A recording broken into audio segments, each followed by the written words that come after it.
ഇന്ന് നമ്മൾ ഉണ്ടാക്കാൻ പോകുന്നത് ഇഫ്താർ സ്പെഷ്യൽ ആയിട്ട് ഒരു അടിപൊളി ഐറ്റമാണ് കണ്ണൂരിൽ നിന്നും ചിക്കൻ പോള. ബൈറ്റ്സിന്റെ പുതിയ വീഡിയോയിലേക്ക് എല്ലാവർക്കും സ്വാഗതം. അപ്പൊ ചിക്കൻ പോള ഉണ്ടാക്കാൻ വേണ്ടിയിട്ട് നമുക്ക് എന്തൊക്കെ ഐറ്റംസ് ആണ് വേണ്ടത്, എങ്ങനെയാണ് പ്രിപ്പയർ ചെയ്യുന്നത് എന്നൊക്കെ ഒന്ന് നോക്കാം. അപ്പോൾ നമ്മൾ ചിക്കൻ പോളി ഉണ്ടാക്കാൻ വേണ്ടിയിട്ട് ഒരു 250 ഗ്രാം ബോൺലെസ് ചിക്കൻ എടുത്തിട്ടുണ്ട്. അങ്ങനെ ചെറിയ പീസായിട്ട് കട്ട് ചെയ്തിട്ട് നല്ല കഴുകി വൃത്തിയാക്കി വെച്ചിട്ടുണ്ട്. ഇനി നമുക്കിതിൻ്റെ മസാല എന്തൊക്കെയാണ് വേണ്ടതെന്ന് നോക്കാം. ഒരു 2 ടീസ്പൂൺ മുളക് പൊടിയാണ് ചേർത്ത് കൊടുക്കുന്നത്. പിന്നെ ഒരു ടീസ്പൂൺ കുരുമുളക് പൊടി, പിന്നെ ഒരു 1/4 ടീസ്പൂൺ മഞ്ഞൾപ്പൊടി, പിന്നെ ഇത്രയും ചിക്കൻ ആവശ്യമായിട്ടുള്ള ഉപ്പ്, 1/2 ടീസ്പൂൺ ജിഞ്ചർ ഗാർലിക് പേസ്റ്റ്.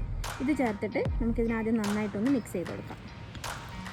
ചിക്കനിൽ മസാല നന്നായിട്ട് പരട്ടി കഴിഞ്ഞ് കഴിഞ്ഞാൽ ഒരു 10 മിനിറ്റ് നമുക്കിതിൽ നിന്ന് മാരിനേറ്റ് ചെയ്യാൻ വേണ്ടി മാറ്റി വയ്ക്കാം. നെക്സ്റ്റ് നമുക്ക് ചിക്കൻ ഫ്രൈ ചെയ്തെടുക്കണം. അതിനുവേണ്ടി ഞാൻ ഒരു പാൻ വെച്ചിട്ടുണ്ട്. നമുക്ക് 2 ടേബിൾ സ്പൂൺ വെളിച്ചെണ്ണ ചേർത്ത് കൊടുക്കാം. എണ്ണ നന്നായിട്ട് ചൂടായി കഴിഞ്ഞാൽ നമ്മൾ മാരിനേറ്റ് ചെയ്ത് വെച്ചിരിക്കുന്ന ചിക്കൻ പീസ് നമുക്ക് ചേർത്ത് കൊടുക്കാം.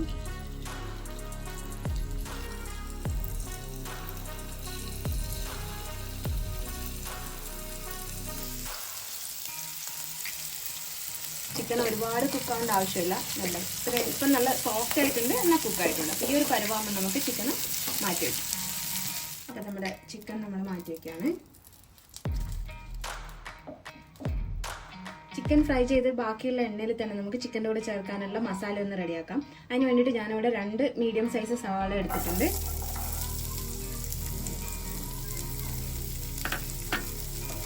ഇത് ഒരുപാടൊന്നും നമ്മൾ എന്താ പറയേണ്ടത്, നമ്മൾ ഈ ബിരിയാണിക്കൊക്കെ ആക്കുന്നത് പോലെ ഒരുപാട് കുക്ക് ചെയ്യേണ്ട ആവശ്യമില്ല. ജസ്റ്റ് ഒന്ന് വെന്താൽ മാത്രം മതി സവാള.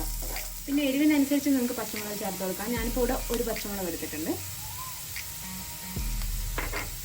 ഈ സമയത്ത് നമ്മൾ വളരെ കുറച്ച് ഉപ്പ് ചേർത്ത് കൊടുത്താൽ മതി. ഈ സവാളക്ക് ആവശ്യമുള്ളത് മാത്രം, കാരണം നമ്മൾ ഓൾറെഡി ചിക്കനിൽ ഉപ്പ് ചേർത്തതാണ്. അപ്പോൾ ഒരു ഇച്ചിരി ഉപ്പ് ചേർത്ത് കൊടുക്കും. നെക്സ്റ്റ് നമുക്കൊരു 1/2 ടീസ്പൂൺ ജിഞ്ചർ ഗാർലിക് പേസ്റ്റ് ചേർത്ത് കൊടുക്കാം.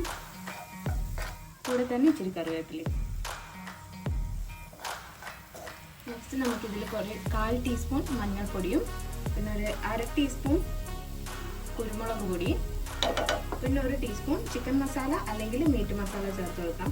ഇതിപ്പോൾ ഇത് രണ്ടും ഇല്ലെങ്കിൽ നമുക്ക് ഒരു 1/2 ടീസ്പൂൺ പെരിഞ്ജീരകം പൊടിച്ചതും ഒരു 1/4 ടീസ്പൂൺ മല്ലിപ്പൊടിയും കൂടെ ചേർത്ത് കൊടുത്താലും മതിയാവും. ഇതൊക്കെ ചേർത്തിട്ട് ഒന്ന് നന്നായിട്ട് മിക്സ് ചെയ്യാം. അധികം ഒന്നും കുക്ക് ചെയ്യണ്ട, ജസ്റ്റ് ഈ മസാലേൻ്റെ ഒരു പച്ചമണം മാറുന്നത് വരെ വെയിറ്റ് ചെയ്താൽ മതി. ഇനി നമുക്ക് ഇതിലോട്ട് നമ്മൾ ഫ്രൈ ചെയ്ത് വെച്ചിരിക്കുന്ന ചിക്കൻ ചേർത്ത് കൊടുക്കാം. ഞാനിവിടെ മുഴുവൻ ഇടുന്നില്ല, ഒരു പൊടി മാറ്റി വയ്ക്കുന്നുണ്ട്. അത് നമുക്ക് പിന്നെ ആവശ്യം വരും. ഇത്രയേ ഉള്ളൂ, നമ്മുടെ ഫില്ലിംഗ് മസാല സെറ്റ് ആയിട്ടുണ്ട്. ഇനി നമുക്ക് ഇതിൻ്റെ ബാറ്റർ തയ്യാറാക്കാം. ഇവിടെ 1 കപ്പ് മൈദയാണ് എടുത്തേക്കുന്നത്. മൈദ നമുക്ക് ജാറിലേക്ക് ഇട്ട് കൊടുക്കാം. പിന്നെ ഒരു കൂടെ തന്നെ നമുക്ക് 2 മുട്ട ചേർത്ത് കൊടുക്കാം. നെക്സ്റ്റ് നമ്മൾ ചേർക്കാൻ പോകുന്നത് 1 കപ്പ് പാലാണ്. ഇനി നമുക്കൊരു 1/2 ടീസ്പൂൺ കുരുമുളക് പൊടിയും,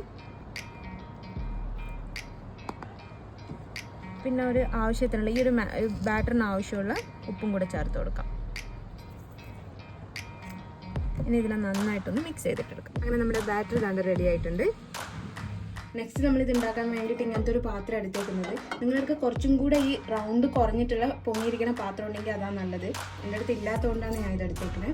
അപ്പോൾ ഇത് നല്ലോണം ചൂടായി കഴിഞ്ഞാൽ നമുക്ക് ഇതിലോട്ട് ഒരു 1/2 ടേബിൾ സ്പൂൺ നെയ്യ് ചേർത്ത് കൊടുക്കുന്നുണ്ട്. നെയ്യ് നമുക്ക് അരിവിലോട്ടൊക്കെ ഒന്ന് സ്പ്രെഡ് ചെയ്ത് കൊടുക്കണം. ഇനി നമ്മൾ ഉണ്ടാക്കിയ ബാറ്ററിന് ഏതാണ്ട് ഒരു പകുതിയോളം നമുക്കിതിൽ ചേർത്ത് കൊടുക്കാം. നെക്സ്റ്റ് നമ്മളിത് മിനിമം ഫ്ലെയിമിൽ വെച്ചിട്ട് ഒരു 3 മിനിറ്റ് കുക്ക് ചെയ്തെടുക്കണം. കറക്റ്റ് 3 മിനിറ്റ് കുക്ക് ചെയ്താൽ മതി. ഏകദേശം 3 മിനിറ്റോളം കുക്കായിട്ടുണ്ട്. ഇപ്പം അതിൻ്റെ സൈഡൊക്കെ നന്നായിട്ട് കുക്കായിട്ട് വന്നിട്ടുണ്ട്. ഇത് നമുക്ക് ആക്ച്വലി ഇത്രയും ഫ്ലെയിമിൻ്റെ ആവശ്യമില്ല. ഇനി മസാല ചേർത്ത് കൊടുക്കുമ്പം നമുക്ക് അടിയിലൊരു പാൻ വെക്കാം. അത്രയും കുറച്ച് ഫ്ലെയിമിൻ്റെ ആവശ്യമുള്ളൂ. നമുക്ക് നമ്മുടെ മസാലയിലോട്ട് ചേർത്ത് കൊടുക്കാം.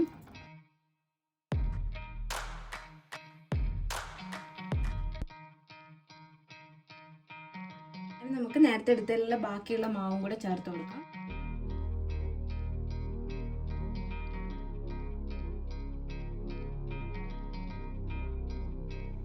മാവ് മുഴുവനായിട്ട് ചേർത്ത് കൊടുക്കണമെന്നൊന്നുമില്ല കേട്ടോ. നിങ്ങൾക്ക് മുകളിൽ എങ്ങനെയാണ് വേണ്ടത്, അധികം കട്ടിയിൽ ഈ ബാറ്റർ വേണ്ടാന്നുണ്ടെങ്കിൽ അത്രയും ചേർത്ത് കൊടുത്താൽ മതി. ഞാനിപ്പോൾ മുഴുവനും ചേർത്ത് കൊടുത്തിട്ടുണ്ട്. ഇനി നമുക്ക് നമ്മൾ നേരത്തെ മാറ്റി വെച്ച കുറച്ച് ചിക്കൻ പീസ് ഉണ്ടല്ലോ, അതും കൂടി എൻ്റെ മുകളിലോട്ട് ഇട്ട് കൊടുക്കാം. ഇനി ടോപ്പിംഗ് ആയിട്ട് നമുക്ക് നൈസായിട്ട് അരിഞ്ഞ കുറച്ച് ക്യാപ്സിക്കം ഇട്ട് കൊടുക്കാം. ക്യാരറ്റും കൂടെ വേണമെങ്കിൽ ഇട്ട് കൊടുക്കാം കേട്ടോ. ഞാൻ ഇവിടെ ക്യാപ്സിക്കം മാത്രമേ ഇട്ട് കൊടുക്കുന്നുള്ളൂ. ഇനി നമുക്കിത് മുകളിൽ നിന്ന് ജസ്റ്റ് ഒന്ന് പ്രസ് ചെയ്ത് കൊടുക്കണം. ഒന്ന് ഇതൊക്കെ കൂടെ ഒന്ന് സെറ്റായിട്ട് വരാൻ വേണ്ടിയിട്ടാണ്.